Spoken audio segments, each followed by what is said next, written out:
Donc, bonjour à tous, je suis Élodie Lerazer, assistante sociale au sein de Prézoa. J'interviens sur les 2 tiers nord du département de l'Aisne et je vais être votre présentatrice du webinaire.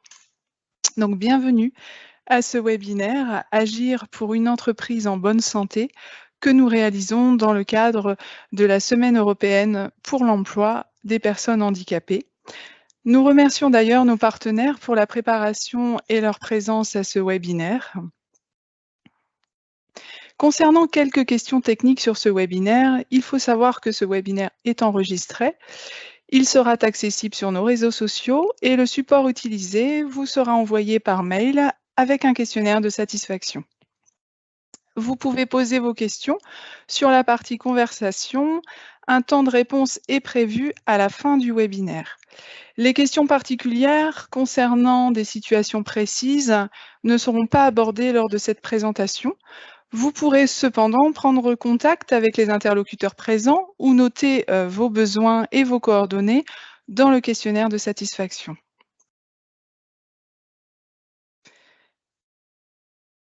Concernant le contenu de ce webinaire, nous avons profité de cette semaine européenne pour l'emploi des personnes handicapées pour aborder la question du maintien en emploi. En effet, combien de personnes sont concernées? Quelques chiffres. 2,8 millions de personnes en âge de travailler ayant une reconnaissance administrative d'un handicap, 5,9 millions de personnes en situation de handicap déclarant avoir au moins un problème de santé durable supérieur à 6 mois. Quelles sont les causes de handicap? 59% sont liés au vieillissement. En effet, 44% des travailleurs handicapés ont plus de 50 ans. La prévalence du handicap augmente avec l'âge et atteint son maximum entre 55 et 59 ans. 59% sont liés à l'activité professionnelle, dont 11% liés à un accident du travail, 22% sur de la maladie et 11% par rapport à un handicap de naissance.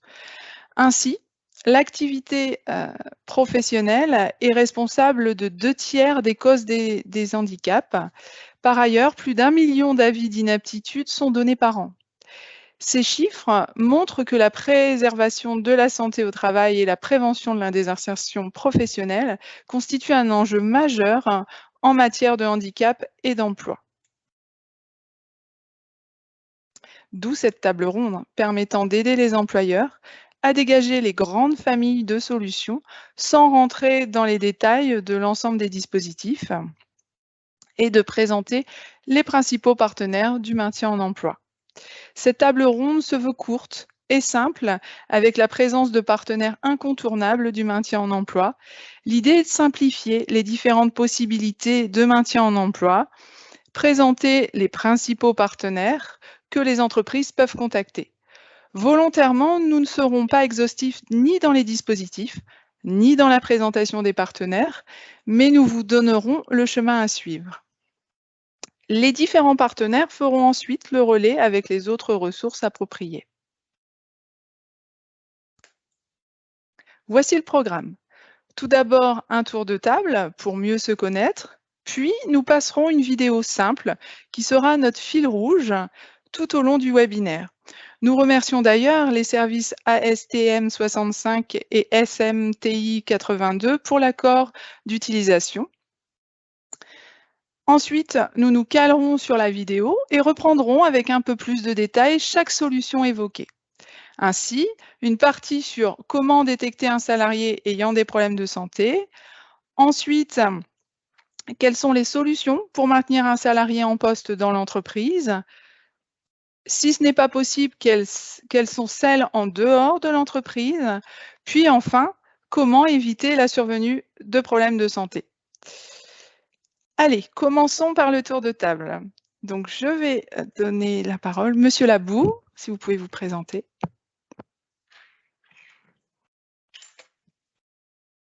Pas Monsieur Labou?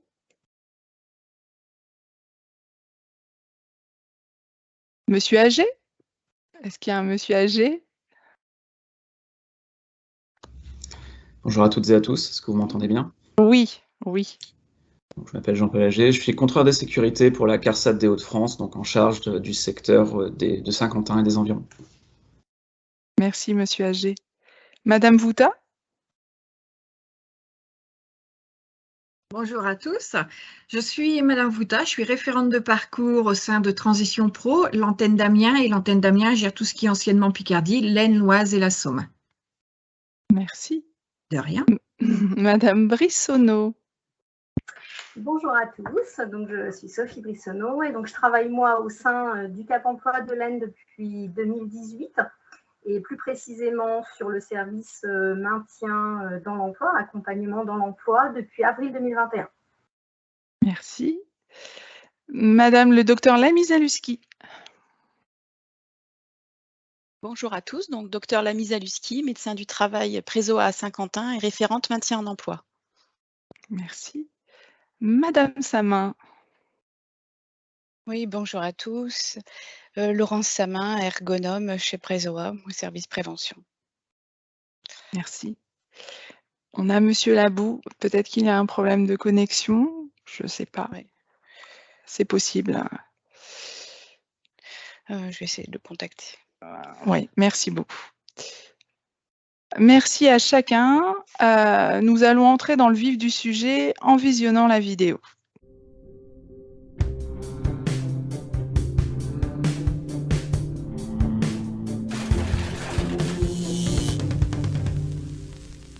Le 200 moins 876 multiplié par 314. Alors, ça me fait... Dis-moi Fred, tu te souviens de la commande XR49 /R262? Bah oui, la XR/R2D2. Ouais. Et à ton avis, c'est normal qu'on ait livré 40 palettes de tongs en Laponie et 40 palettes de moon boots à Ibiza? Là, il y a une petite erreur, hein, je crois, mais ça, c'est à cause du nouveau logiciel. Il fait n'importe quoi. Ouais. Attention à la désinsertion professionnelle. Bon.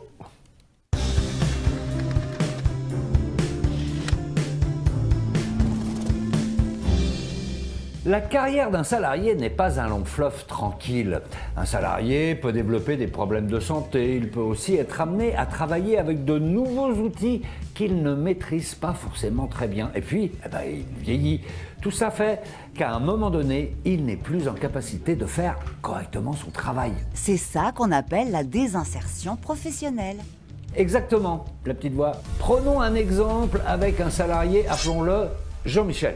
Oh ouais, il est sympa Jean-Mich.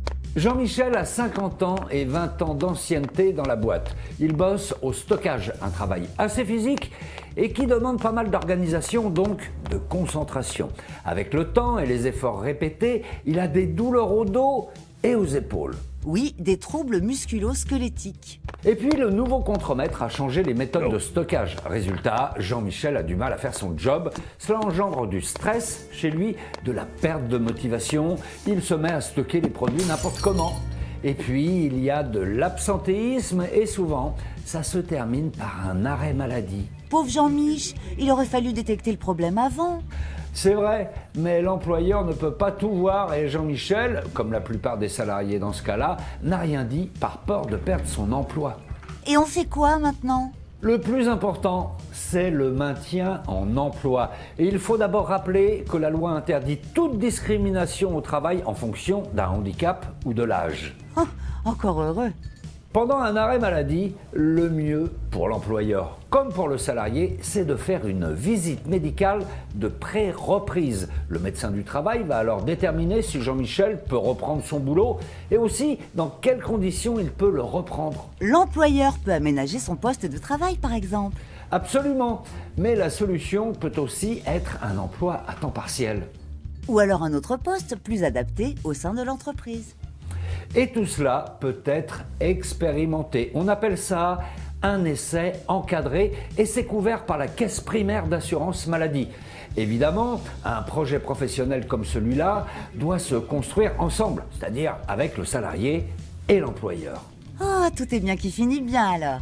Oui, enfin hélas, ça ne se passe pas toujours comme ça. Parfois, il faut envisager une reconversion professionnelle qui est souvent vécue comme un drame. par le salarié. Et puis, si c'est arrivé à Jean-Michel, il y a un risque que ça arrive aussi à ses collègues, Jean-Claude et Jean-Philibert. Oh, il est sympa aussi, Jean-Phil. L'employeur a donc tout intérêt à faire de la prévention et chercher des solutions en amont, à la fois pour la santé de ses salariés, bien sûr, mais aussi pour la productivité de son entreprise. T'as raison, Fred. Mais pour les moon boots à Ibiza, on fait quoi? Faut le voir porter, hein, mais ça peut devenir super tendance à Ibiza. Bon, c'est pas gagné, mais on progresse, hein, on progresse. Je vais les essayer.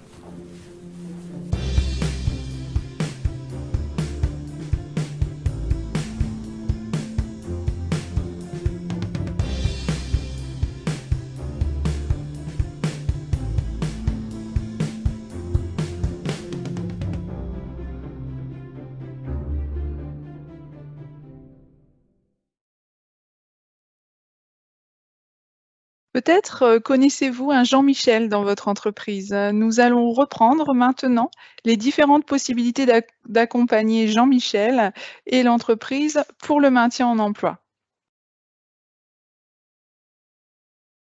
Je vais laisser la parole au docteur Lamy-Zaluski sur comment repérer les situations de salariés avec des problèmes de santé. Le micro, Céline. Tu retires ton micro. Excusez-moi, Y a manque pas de de souci. réflexe. Comme vous l'avez pu le voir dans ce film, effectivement, il y a des freins et des leviers au repérage des salariés en difficulté sur leur poste de travail du fait de leur santé.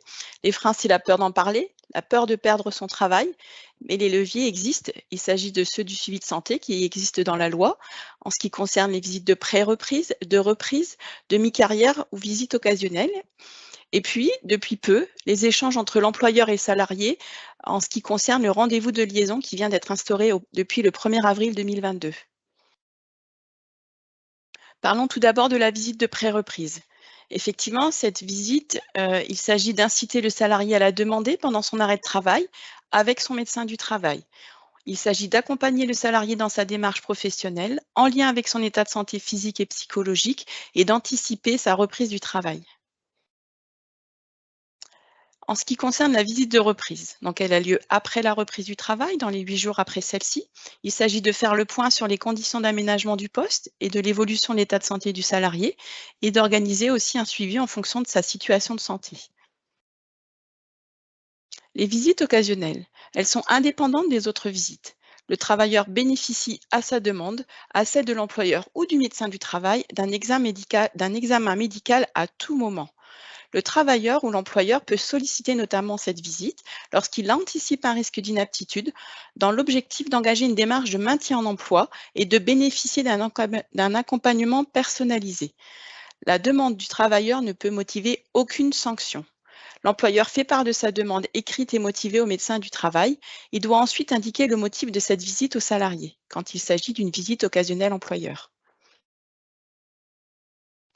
Nouvelle visite qui a été instaurée récemment par les textes, il s'agit de la visite de mi-carrière. Elle consiste à faire bénéficier du travailleur, autour de ses 45 ans, d'un temps d'échange personnalisé avec un professionnel de santé au travail, en vue de favoriser la poursuite de sa carrière professionnelle en bonne santé, d'évaluer les risques éventuels de désinsertion professionnelle, mais il s'agit aussi de sensibiliser le salarié aux enjeux du vieillissement au travail et à la prévention des risques professionnels. Comme nous l'avons évoqué un petit peu plus tôt, il existe depuis peu le rendez-vous de liaison. Depuis la loi du 2 août 2021, il s'agit de renforcer la prévention en santé au travail et de maintenir le lien entre le salarié et l'employeur et d'informer le salarié des outils du maintien en emploi. Il ne s'agit pas d'une visite médicale. Cet entretien a lieu si l'arrêt de travail est supérieur à 30 jours. Elle est à l'initiative de l'employeur ou du salarié. Le salarié peut être accompagné du référent maintien handicap, du référent handicap de l'entreprise, excusez-moi, s'il existe. L'employeur doit y associer le service de prévention santé au travail. Merci Céline. Maintenant, nous allons échanger sur comment maintenir un salarié avec un problème de santé en poste dans l'entreprise. Plusieurs solutions sont possibles. Soit on aménage son poste actuel d'un point de vue technique, soit organisationnel, comme le temps partiel thérapeutique, ou on l'affecte à un autre poste avec la possibilité de réaliser un essai encadré. Je vais laisser Madame Samin, Monsieur Labou et Monsieur Agé nous présenter un cas concret d'aménagement technique d'un poste. Je laisse la parole à Laurence.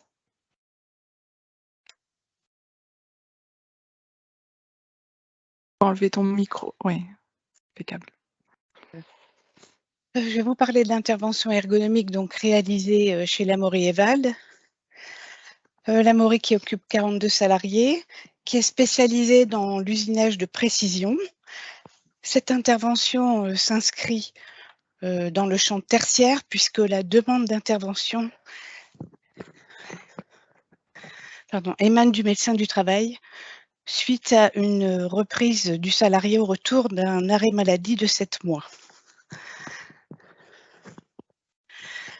Alors, le médecin du travail émet des restrictions médicales de limitation du port de charge de plus de 10 kg, limiter les flexions du tronc.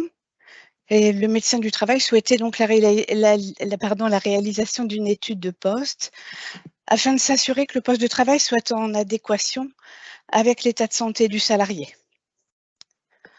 L'objectif donc de l'intervention a été d'évaluer les contraintes du travail réel du salarié, un salarié qui était fraiseur dans l'entreprise, donc concernant les manutentions manuelles, du port de charge et les postures du travail contraignantes en vue de préserver le maintien en emploi, mais aussi de réduire la pénibilité du travail des autres salariés. Le diagnostic a permis de rechercher des solutions à la fois techniques, organisationnelles, en concertation avec le salarié et le chef d'atelier. Et en prévention primaire, nous avons conseillé l'entreprise d'équiper les 2 autres postes de travail. Donc l'entreprise s'est équipée de 3 tables élévatrices hydrauliques munies d'un plateau en PVC, ce qui a permis de supprimer le port de charge, les efforts et les postures contraignantes puisque les pièces auparavant elles étaient stockées au sol sur palette.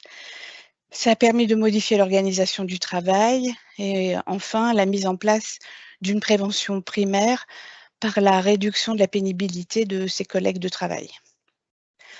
À l'issue du diagnostic, nous avons conseillé à l'entreprise de mettre en place une demande de subvention auprès de la CARSAT qui accorde une aide financière aux entreprises de moins de 50 salariés pour favoriser la mise en place de mesures de prévention. Monsieur Agé, la CARSAT va vous en parler juste après. Alors, je ne sais pas si Monsieur Labou, qui est directeur général de Lamourie et Valde, va nous parler de l'entreprise et de l'intervention. Je ne sais pas s'il est maintenant présent. Alors, je suis là, oui. Ah voilà, super. Super, bonjour monsieur. C'est pour ça que je suis un peu essoufflée. Bonjour monsieur Labou. Bonjour, un petit problème de connexion. Voilà, on a réussi tout juste. Bienvenue, merci. Donc, je suis Rémi Labou, directeur général de la société Lamourie et Valde. Je vais vous parler un petit peu des équipements qui ont été mis en place pour notre salarié. Donc, il s'agit de tables élévatrices hydrauliques. Hein, notre métier consiste à faire de l'enlèvement de matière sur métaux. Donc, les salariés manipulent tous les jours des pièces qui peuvent être relativement lourdes. Hein. Chaque pièce peut faire entre 2 kg et 15 kg. Ces tables nous ont permis, en amont et en aval du poste d'opérateur de fraiseur, de manipuler les pièces à hauteur, de les monter et de les baisser ses charges sans effort. Hein. Ce sont des tables qui sont équipées d'une pédale et d'une poignée pour faire monter ou baisser la charge. Donc notre opérateur qui était en arrêt depuis 7 mois utilise ces tables pour transférer la pièce jusqu'à sa machine. Donc en fait, la table élévatrice arrive à hauteur de sa machine et il n'a qu'à glisser en fait la pièce de la table à sa machine. Il n'a plus de flexion du tronc et voilà, il n'a plus en fait à lever de fortes charges, au-delà de 5-10 kg. Grâce à ces tables. Alors ces tables sont aussi, nous sommes équipés de 3 tables qui font le tour de l'atelier. Donc, j'ai envie de dire que tout le monde profite un peu de ce confort de travail qui partent du débit, donc de la matière première qui est coupée, jusque chaque poste d'usinage. Les pièces sont transférées lorsque c'est nécessaire par ces tables. Un tapis ergonomique a été mis en place aussi sur le poste de travail de notre salarié, parce que c'est un travail statique et voilà, ça nécessite un certain confort au niveau du sol. Donc la CARSAT, après le passage de Madame Samin, la CARSAT nous a aidé à financer l'ensemble de ce matériel. Merci, Monsieur Labou. Je vais laisser la parole à Monsieur Agé. Merci à vous. Donc, comme annoncé en tour de table en fait de ce webinaire, donc je suis contrôleur de sécurité en charge du secteur de Saint-Quentin. C'est pour cela que j'ai la charge notamment de l'entreprise Lamorie et Valt et pu rencontrer Monsieur Labou en amont comme en aval du projet. Mais on va revenir en fait aux bases en fait de la CARSAT, donc la Caisse d'assurance retraite et de santé au travail, qui a en fait 3 grandes missions. Donc déjà la préparation et le paiement de la retraite des salariés du régime général, l'aide et l'accompagnement des assurés en difficulté, notamment la prévention de la désinsertion professionnelle avec nos assistantes sociales, mais également la prévention et la tarification des risques professionnels, donc services auxquels j'appartiens. Dans ce cadre, nous avons une offre de services qui est assez vaste, qui traite notamment des aspects documentaires, donc avec un expert réseau qui est l'INRS, mais également une partie formation. Donc on peut habiliter des organismes à faire des formations spécifiques, notamment les CACES, mais également nous dispensons spécifiquement des formations à destination des entreprises qu'ils désirent. On a également en fait des centres de mesure physique et des laboratoires de chimie toxicologie, donc des experts sur certains risques professionnels, qui peuvent vous aider à évaluer, entre guillemets, les risques associés dans vos entreprises. Et plus spécifiquement, comme M. Labou l'a indiqué, nous avons également un service incitation financière, donc qui permet aux entreprises du régime général bénéficiant d'un salarié au minimum de pouvoir accéder à certaines aides, donc de différents types. Principalement, on a les contrats de prévention, donc qui sont des aides financières à destination des entreprises de moins de 200 salariés, mais également les aides financières de type subvention prévention TPE. Alors pour les plus anciens d'entre vous, ça s'appelait auparavant les aides financières simplifiées, donc qui sont à destination des entreprises de moins de 50 salariés. Les spécificités en fait de ces aides financières, c'est qu'elles traitent la majeure partie du temps d'un risque en particulier, ou éventuellement d'un secteur d'activité. Dans ce cas, on peut avoir des cahiers des charges spécifiques. Alors vous pouvez rencontrer des SPTPE autour, par exemple, des activités de soudage, autour des métiers de bouche, autour de l'activité de réparation automobile, etc. Là, spécifiquement, dans le cas de Lamorie et Valt, il a fait appel à une aide qui s'appelle SPTPE TMS Pro Action. Donc pourquoi TMS Pro Action? Parce que les TMS, donc les troubles musculo-squelettiques, sont les causes les plus importantes de maladies professionnelles à l'heure actuelle, et il était nécessaire en fait de pouvoir soutenir les entreprises autour des investissements sur le sujet. Donc, dans le cadre de Lamorie et Valt, un diagnostic ergonomique réalisé par Laurence Samin a pu être fait en amont, et donc, comme elle l'a expliqué auparavant, a pu mettre en avant dans le cadre de son plan d'action qu'il était opportun d'équiper plusieurs postes en table élévatrice, équipés également d'un système PVC, mais également de tapis anti-fatigue. Ces éléments ont pu être financés à hauteur de 50%, ce qui est avoisiné aux alentours de 2 500 €, je crois. Ce qui est indiqué sur la diapositive, c'est qu'au maximum, les subventions prévention TPE, TMS Pro Action, ou de façon générale les SPTPE, financent à hauteur de 25 000 € au maximum. C'est-à-dire que si vous avez des investissements dans le cadre de la SPTPE TMS Pro Action et que vous atteignez potentiellement 50 000 € de plan d'action, vous pouvez potentiellement avoir une aide jusqu'à 25 000 €. Dans tous les cas, si vous désirez avoir plus d'informations, vous pouvez consulter notre site internet, donc carsat-hdf.fr, mais également le site net-entreprise.fr sur lequel vous pouvez réaliser directement les demandes. Merci, Monsieur Agé. Le docteur Lamy-Zaluski va nous présenter le temps partiel thérapeutique comme une autre possibilité organisationnelle.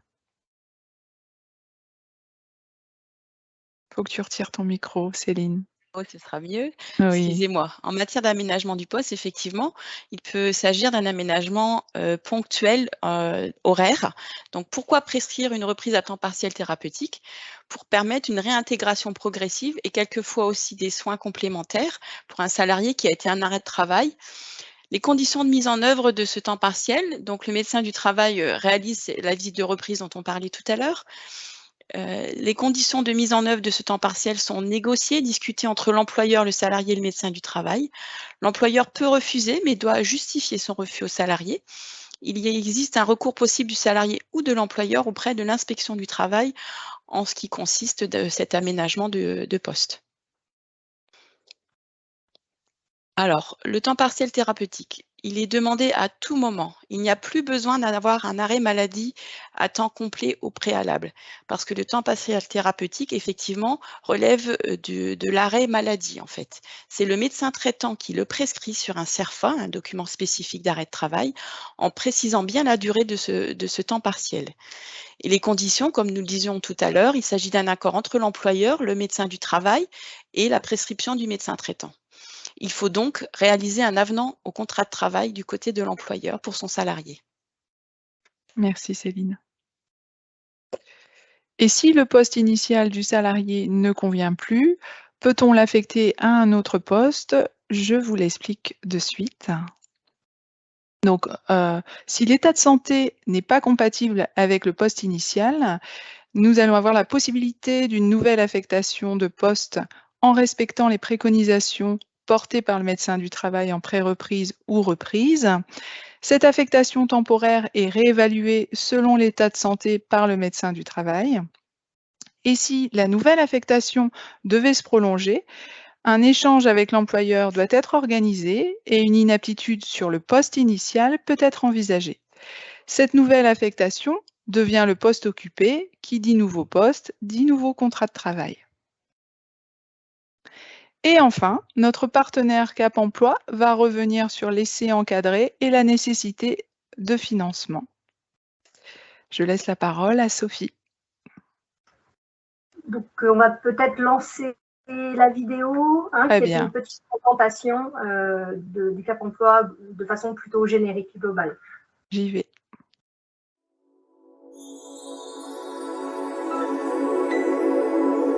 Cap Emploi. Handicap, recrutement et maintien. Le réseau des Cap Emploi en quelques mots. Les Cap Emploi sont des organismes de placement spécialisés. Présents sur l'ensemble du territoire, ils sont au nombre de 98. Le pilotage de l'activité est assuré par l'État via la DGEFP au niveau national et la directe au niveau régional, ainsi que par l'AGFIP, le FIPHFP et Pôle emploi. Ils ont un partenariat renforcé avec Pôle emploi sur l'accompagnement des demandeurs d'emploi bénéficiaires de l'obligation d'emploi et des employeurs. Ils sont acteurs du service public de l'emploi, prescripteurs des aides et mesures de droit commun et spécifiques et opérateurs du conseil en évolution professionnelle. Cap Emploi est membre du service public régional de l'orientation. L'émission s'adresse aux personnes bénéficiaires de l'obligation d'emploi, orientées marché du travail, en cours de lettres ou prêtes à engager une démarche dans ce sens, quel que soit le statut de demandeur d'emploi, de salarié, d'agent de la fonction publique ou de travailleur indépendant. Et aux employeurs privés et publics, quel que soit leur effectif, qu'ils soient soumis ou non à l'obligation d'emploi des travailleurs handicapés. Ils développent une expertise dans l'accompagnement et la construction de parcours pour des publics nécessitant un accompagnement spécialisé et renforcé, compte tenu de leur handicap, et dans l'accompagnement des employeurs dans leurs problématiques de recrutement et de maintien dans et en emploi. L'expertise se fonde sur la compensation et la complémentarité. L'intervention de Cap Emploi vise à compenser le handicap, sécuriser le parcours de la personne en situation de handicap et à intervenir en complémentarité avec le droit commun. Les EPS ont deux grandes missions, accompagnement vers et accompagnement dans l'emploi. Ils proposent une offre de services en lien notamment avec l'appui au recrutement, l'évolution, la transition professionnelle et le maintien dans l'emploi. Leurs services sont gratuits. Retrouvez les Cap Emploi sur leur site internet et sur les réseaux sociaux. Vous trouverez les coordonnées des Cap Emploi sur le site de Keops.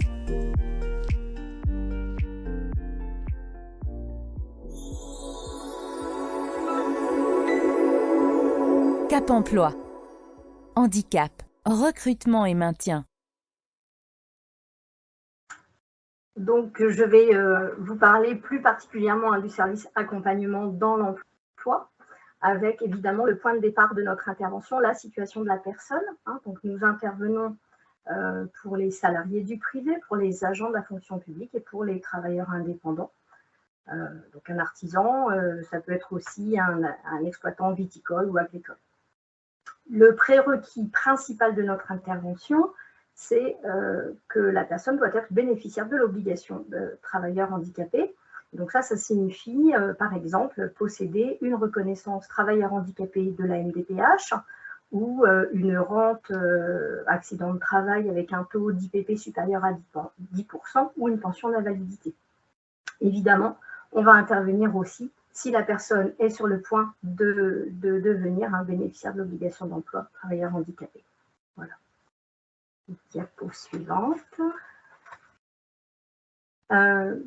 Pour que nous puissions intervenir, la demande doit être exprimée de façon tripartite. Nous intervenons et nous veillons toujours à ce que le médecin du travail, l'employeur et le salarié soient partie prenante de la démarche. Et donc, comme on l'a vu dans la vidéo, on intervient dans le cadre de prestations non facturées, puisque notre mission est financée par nos commanditaires, la GFIP, le FIP, etc. Le contexte de la demande. Donc, des restrictions d'aptitude qui vont être notifiées par le médecin du travail avec la nécessité de rechercher des solutions donc à mettre en place pour éviter cette inaptitude. Ça peut être aussi la reprise programmée. La personne, elle est en arrêt de travail. Il y a eu une visite de pré-reprise entre le médecin du travail et le salarié et des incertitudes à reprendre sur l'ancien poste. Alors, on a, par exemple, la possibilité d'étudier, la possibilité de mettre en place un essai encadré. J'y viendrai un petit peu plus tard sur le sujet. Et puis, des évolutions du contexte professionnel. La personne, elle est en poste, mais sa situation évolue. Ça peut être, par exemple, la suppression d'un service. Ça peut être la modification ou la réorganisation en interne de l'entreprise. Ça peut être aussi un reclassement. Et puis, c'est le vieillissement biologique, l'évolution de l'âge de la personne. La pause suivante. Quand on va se rencontrer sur le premier rendez-vous, ou peut-être même parfois sur les suivants, on va s'attacher à émettre une analyse et un diagnostic afin de comprendre le contexte professionnel et les activités de la personne pour identifier les difficultés afin d'émettre des préconisations. Donc les préconisations ont pour objectif de permettre à la personne par la suite de pouvoir retravailler ou travailler avec une grande autonomie, en tout cas la plus grande autonomie possible, et qu'elle puisse maintenir son activité professionnelle. Et donc on va essayer de chercher des solutions organisationnelles, techniques. Ça peut être aussi de la formation par exemple. Par rapport à l'essai encadré, donc pour préparer l'essai encadré, il y a évidemment un cadre réglementaire, comme vous le savez certainement, il est strictement interdit de proposer à une personne en arrêt de travail de travailler. Et bien, depuis la mise en place des essais encadrés, c'est devenu possible. L'assurance maladie nous demande de renseigner des formalités administratives avec le recueil de différents formulaires. Le premier formulaire, c'est évidemment l'avis favorable du médecin traitant par rapport à la mise en place de ce projet. C'est de vérifier en amont l'adhésion de l'employeur, du médecin du travail, du salarié, et que pour la personne en situation de handicap, que le Cap emploi puisse être présent pour la mise en œuvre de cet essai.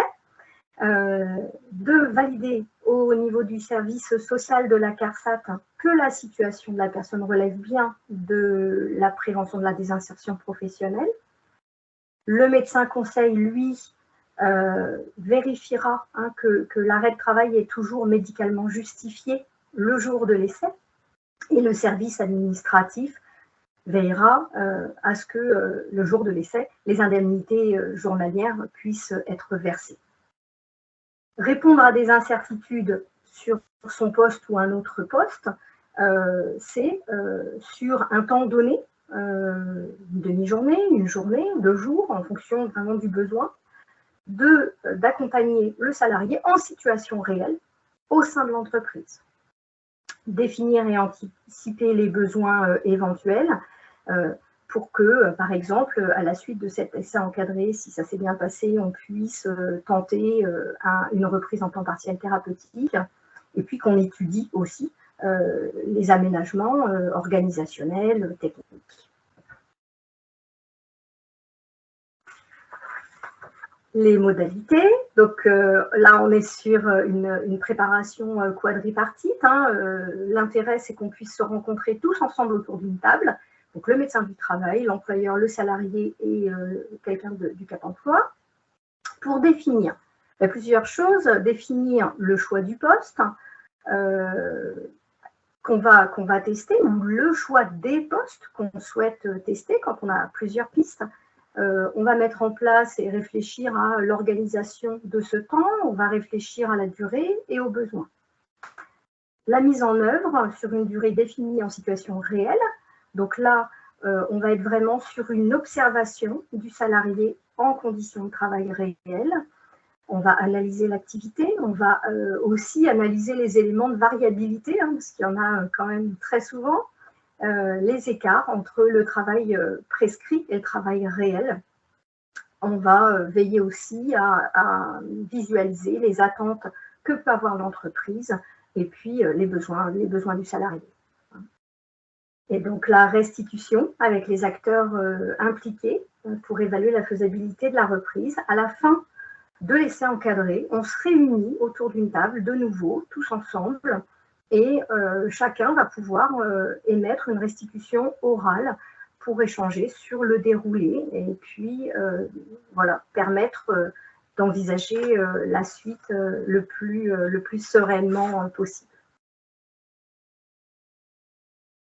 Et donc là, on a mis sur cette slide toutes nos coordonnées. Vous trouverez aussi Christophe Jankowski, notre responsable de service, Béatrice Fouquet et moi-même. On reste à votre disposition évidemment. Et donc Gérald Fitos, lui, intervient sur le conseil en évolution professionnelle dans le cadre de la transition. Merci Sophie. Merci. Si malgré ces possibilités, le salarié ne peut pas rester dans l'entreprise, il existe des solutions pour qu'il retrouve un emploi dans une autre entreprise. Madame Vouta de Transition Professionnelle vous explique les solutions. Merci. Donc, quand le salarié ne peut pas rester dans son entreprise, pour plusieurs raisons, il y a plusieurs dispositifs qui sont mis en place. Donc, sur la prochaine diapo, nous allons avoir donc tous les dispositifs que Transition Pro met en place. Donc, on a le dispositif le plus connu qui est le projet de transition professionnelle pour changer de métier et souvent de secteur d'activité. Le dispositif démissionnaire qu'on ne va pas aborder aujourd'hui puisqu'on n'est pas sur le maintien dans l'emploi. Les transitions collectives qui sont pour aider les entreprises en mutation, c'est-à-dire celles qui ont des mutations au sein de leur entreprise, mais qui ont aussi des personnes pour lesquelles des solutions en extérieur vont être à trouver. La validation des acquis de l'expérience et le certificat CLEA. Donc nous allons commencer par le premier dispositif qui est le certificat CLEA. Vous pouvez avoir des personnes qui ont des difficultés à rester au sein de l'entreprise, mais qui ont également un très faible niveau scolaire, on va dire. Le dispositif CLEA peut déjà, dans un premier temps, leur permettre d'obtenir un certificat qui est sur les 7 compétences socles. Donc, ça va être du français, des mathématiques, de la logique, travailler en équipe, faire attention, on va dire tout ce qui est hygiène, tout ce qui est également sécurité, tout ce qui va concerner le numérique. Ça peut être le premier point pour remettre ces personnes qui sont non seulement en difficulté de santé, mais aussi en difficulté scolaire, de se remettre à niveau pour pouvoir ensuite obtenir une certification de niveau supérieur. Donc ça, c'est à la main des employeurs avec l'intermédiaire des OPCO, hein, et le CPF et Transition collective intervient pour le jury, donne la certification. Le prochain dispositif, qui est le dispositif de la VAE, vous avez certains salariés qui ont des compétences, qui n'ont pas de certification, grâce à la validation des acquis de l'expérience, peuvent obtenir un diplôme au bout d'un an d'expérience professionnelle, même si j'ai bien compris qu'il ne peut pas rester à son poste actuel, mais ça peut lui permettre d'obtenir un diplôme qu'on pourrait appeler tremplin pour obtenir par la suite une certification de niveau supérieur. Donc ça peut être aussi utile pour pouvoir justement viser un niveau de certification supérieur dans un autre métier tout à fait possible. Le dispositif qui vous intéresse le plus souvent, alors le transition collective, c'est celui qui s'adosse au PTP, hein, c'est une sorte de PTP amélioré. Donc, on peut aller sur le PTP directement, comme ça je vais expliquer. Le transition collective, c'est pour permettre donc aux salariés d'une entreprise qui est en mutation et dont le salarié aurait des difficultés de santé, de pouvoir mettre en place, donc à l'initiative de l'employeur, mais ça reste un projet individuel du salarié, de pouvoir se reconvertir dans un autre métier. Il n'y a pas de délai, hein. C'est des dossiers qui se montent très rapidement. En moins d'un mois, ces dossiers sont mis en place. Mais la première étape, c'est vraiment par l'intermédiaire de l'employeur. Diapo suivante.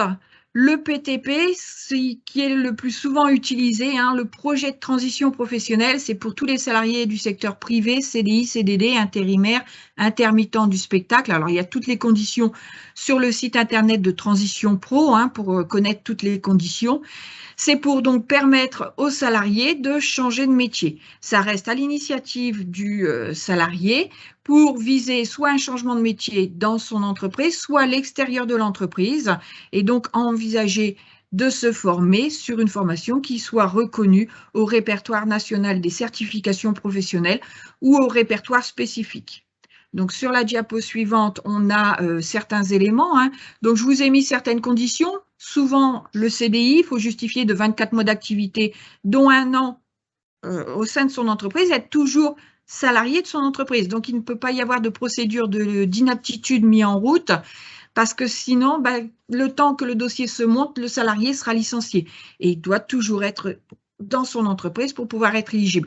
Donc, si vous avez des salariés en difficulté, ce projet peut très bien être mis en place sur le temps de travail ou en dehors du temps de travail. Donc, après, c'est avec l'accord du médecin conseil, hein, pour pouvoir le faire en dehors du temps de travail et donc suivre sa formation durant son arrêt maladie.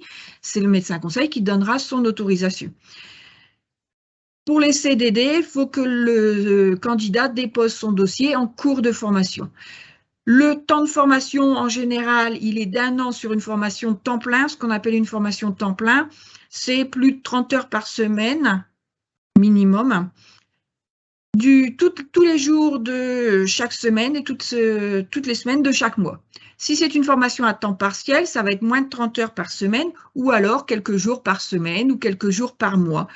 Et dans ces cas-là, on financera jusqu'à 1200 heures, ce qui correspond à peu près à 1 an de formation. Mais les 1200 heures peuvent s'étaler sur plusieurs années.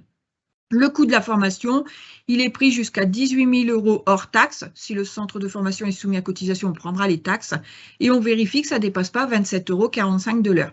Ce qui veut dire que le salarié est toujours, reçoit toujours les fiches de paye de son entreprise. C'est toujours son employeur qui le paye, mais nous, on rembourse l'employeur de son salaire et des charges qui sont afférées à ce salarié le temps de sa formation. Une fois sa formation terminée, effectivement, soit le salarié retourne dans l'entreprise au nouveau poste parce que c'était quelque chose de commun, soit effectivement, il envisage de quitter son entreprise pour aller sur un autre poste. la diapo suivante. Donc, je vous ai mis toutes les antennes, puisqu'on est Hauts-de-France, je vous ai mis toutes les antennes et vous avez pour chaque antenne le numéro de l'accueil spécifique de votre secteur. Donc, sur la Picardie, vous avez le numéro donc, de l'antenne d'Amiens qui pourra renseigner dans le cadre du PTP toutes les informations. Et là, c'est vraiment une information transmise au salarié puisque c'est à l'initiative du salarié, même si l'employeur soutient le projet, on est bien d'accord. Merci Delphine. De rien. Comment préserver la santé en entreprise? Maintenant que nous avons vu les principales solutions, nous ne pouvions pas terminer sans parler de prévention en santé au travail pour éviter la survenue de problèmes de santé. Madame Samin nous l'explique. Eh bien, avant tout, on va agir en amont. Il faut agir en amont, c'est-à-dire donner la priorité à la prévention primaire, intervenir au plus tôt, supprimer ou réduire les risques, les facteurs de risque avant l'apparition de dommages pour les salariés, avec pour objectif de contribuer à diminuer les arrêts prolongés, l'usure professionnelle, les maladies chroniques, lutter contre la désinsertion professionnelle et permettre le maintien en emploi des salariés en bonne santé. Une entreprise en bonne santé est aussi performante. Concrètement, comment agir ensemble? Les services de prévention et de santé au travail et leurs partenaires, comme vous l'avez vu, sont à vos côtés pour vous accompagner. Pour accompagner l'évaluation des risques professionnels et l'élaboration d'un plan d'action approprié et concrète à mettre en œuvre qui vont couvrir les dimensions techniques, humaines, organisationnelles de l'entreprise, intégrer la prévention dès la conception des postes, conseiller sur des équipements, sur l'organisation du travail et sensibiliser aux risques professionnels les employeurs et les salariés. Merci Laurence. J'invite le docteur Lamisaluski à résumer nos échanges. En conclusion, comment maintenir en emploi un salarié qui a un problème de santé? Comme vous l'avez vu, faire appel aux médecins du travail de votre entreprise ou aux partenaires qui se mobilisent entre eux. Comme vous l'avez vu aussi, chaque cas est particulier. Il s'agira soit d'un aménagement technique, soit d'un aménagement organisationnel, soit d'un aménagement qui vise à affecter le salarié sur un autre poste.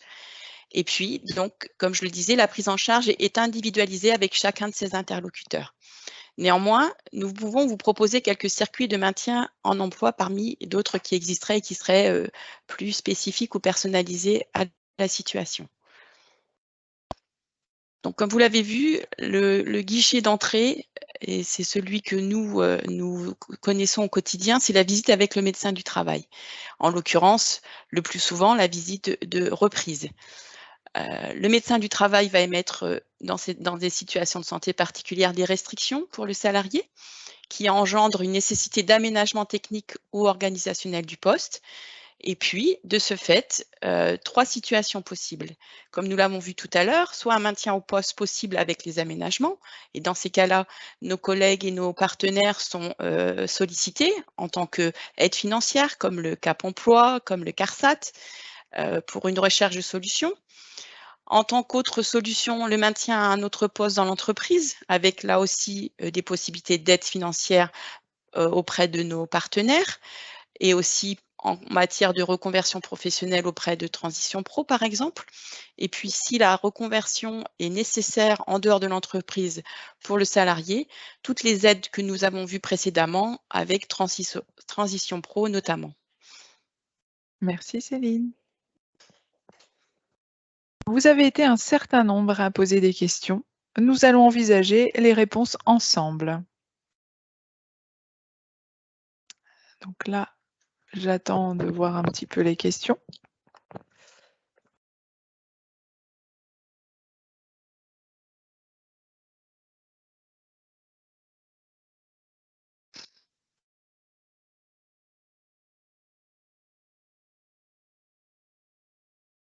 Le manager direct du salarié est-il convié lors du rendez-vous de liaison?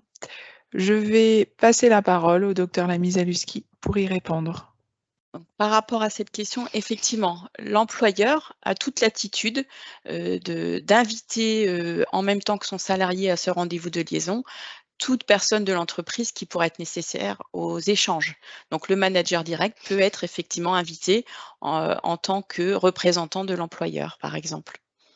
Merci Céline. Question suivante.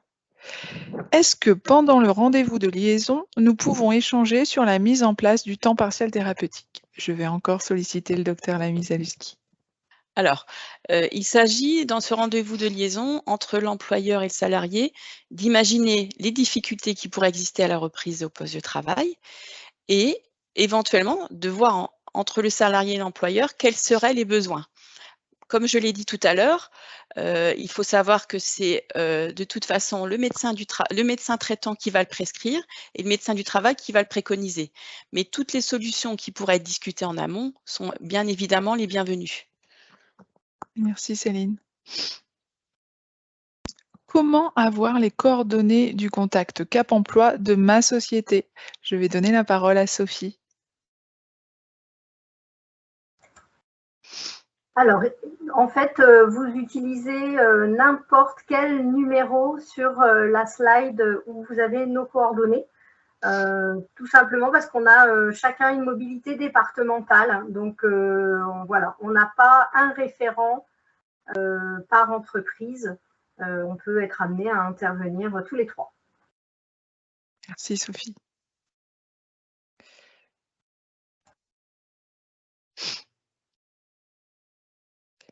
Quelle est la durée moyenne d'une formation professionnalisante via Transition Pro? Je vais laisser la parole à Delphine. Alors, la durée moyenne, on va dire que ça va être à peu près un an scolaire, donc de septembre jusqu'à juin, mais ça peut aller jusqu'à un an de formation. C'est pour un seul niveau de formation, donc ça peut aller jusqu'à un an. Il y en a qui vont jusqu'à un an de formation. Merci Delphine. De rien. Y a-t-il une limite d'âge pour suivre les formations? Je vais ressolliciter Delphine. Non. Non, il n'y a pas de limite d'âge. La seule condition, c'est d'avoir 24 mois d'activité et un an d'ancienneté. À partir du moment où vous pouvez le faire et de toujours être en activité. Donc, on va dire de 20 ans, si vous avez commencé à travailler uniquement à 18 ans. Si vous avez commencé à 16 ans, on commence à 18 ans. C'est possible. Et on va jusqu'à ce que vous soyez en activité, donc presque jusqu'à l'âge de la retraite, quoi. Merci. Pas de solution via Transition Pro dans l'Oise. Où connaissez-vous d'autres acteurs similaires? Donc, je vais voir avec Delphine encore. Tout dépend de pourquoi il n'y a pas de solution. Là, je pense que dans ces cas-là, le mieux, ça serait de me contacter. Donc, je vais vous donner mes coordonnées pour la personne et vous me contactez directement parce que je pense que c'est un cas particulier. Donc, dans ces cas-là, vous faites le 03 22 71 70 75 et on verra par rapport à votre cas particulier parce que pas de solution, oui, on n'est pas non plus, on n'a pas de baguette magique, on n'a pas de… Mais à partir du moment où effectivement le salarié est éligible au projet de transition professionnelle, qu'il vise bien une formation et qu'il soit reconnu au RNCP ou au répertoire spécifique, il peut y avoir des solutions. Merci. Après, c'est aussi au salarié de travailler son dossier. Merci Delphine.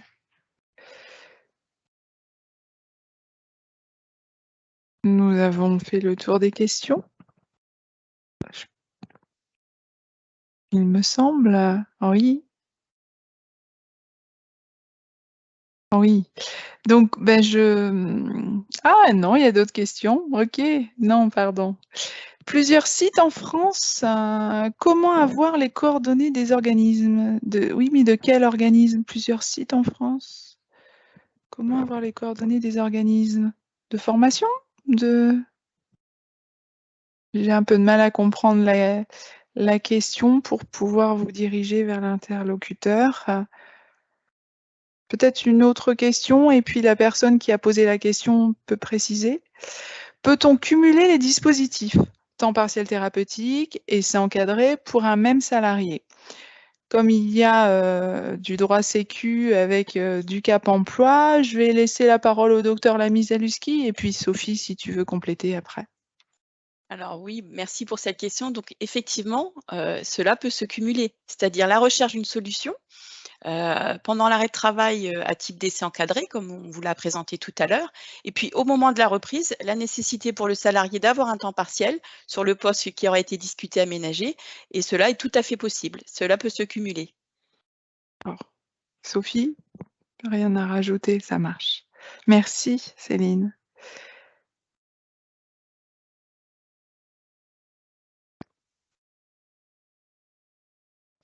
Autre organisme Cap Emploi. Ah, c'est les organismes Cap Emploi, plusieurs sites en France. Comment avoir les coordonnées des organismes? Donc d'autres organismes similaires à Cap Emploi. J'ai une conversation à côté. Donc peut-être Sophie, si tu peux y répondre. Oui, c'est ça. Oui. Donc j'ai bien compris. J'ai bien compris la question. Est-ce qu'il y a d'autres organismes pour compléter ou complémentaires ou en parallèle sur des mêmes missions qui peut exister en France? Je vais laisser la parole à Sophie. Alors, par rapport au Cap Emploi, vous pouvez trouver dans chaque département une structure qui porte le dispositif Cap Emploi. Et nous, les conseillers Cap Emploi, ou les chargés de mission, on travaille évidemment avec d'autres partenaires selon les besoins pour répondre aux différentes typologies de handicap. Donc, on peut aussi avoir des expertises précises pour, par exemple, le handicap visuel ou le handicap auditif. Voilà. Donc, il ne faut surtout pas hésiter à nous contacter. Alors, vous avez vu tout à l'heure sur la vidéo, si vous allez sur le lien KEOPS, vous pouvez récupérer l'intégralité des coordonnées des emplois. Donc, voilà. Et puis, nous, en fonction de notre territoire, on pourra de façon précise répondre à vos questions et vous orienter vers le bon partenaire en fonction de votre question. Merci Sophie.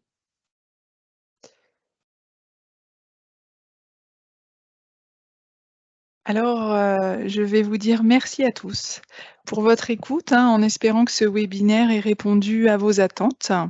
Merci également à tous nos partenaires pour leurs interventions. Comme dit en début de webinaire, cette présentation vous sera envoyée, ainsi qu'un questionnaire de satisfaction dans lequel vous aurez la possibilité de laisser vos coordonnées pour que l'on vous recontacte si besoin. Merci beaucoup. Je vous souhaite une agréable journée, malgré la pluie, mais le soleil est là, donc j'espère que la pluie ne va pas être... Voilà, je vous souhaite une belle journée. Voilà, merci beaucoup. Au revoir à tous. Au revoir. Au revoir à tous. Au revoir.